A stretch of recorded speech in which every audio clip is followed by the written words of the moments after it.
maison, il faisait et priait Dieu continuellement. Vers la 9e heure du jour, il vit clairement dans une vision un ange de Dieu qui entrait chez lui et qui lui dit: Honneur.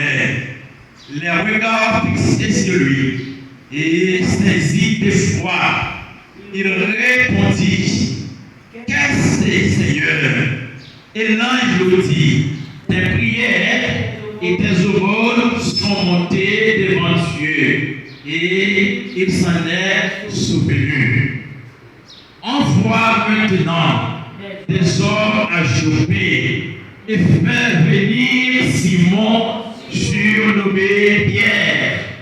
Il est logé chez un certain Simon Corroyeur, dont la maison est près de la mer. Dès que l'ange qui lui avait parlé fut parti, Corneille appela 2 de ses serviteurs et un soldat pieux d'entre ceux qui étaient attachés à sa personne. Et après leur avoir tout raconté, il a envoyé à Joppé. Le lendemain, comme il était en route et qu'il approchait de la ville, Pierre monta sur le toit vers la 3e heure pour prier. Il eut faim et il voulut manger pendant qu'on lui préparait à manger. Il tomba en extase. Il vit le ciel ouvert et un objet semblable à une grenade attachée par les 4 coins qui descendait et saisissait vers la terre.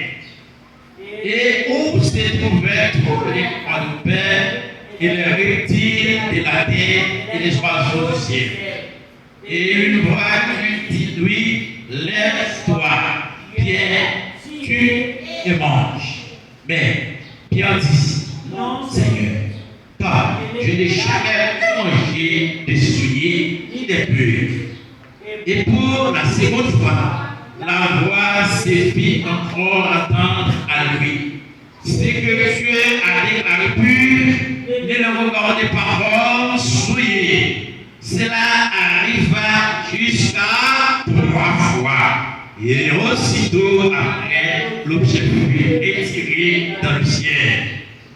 Tandis que Pierre ne savait en lui-même que penser du sens de la vision qu'il avait eue. Voici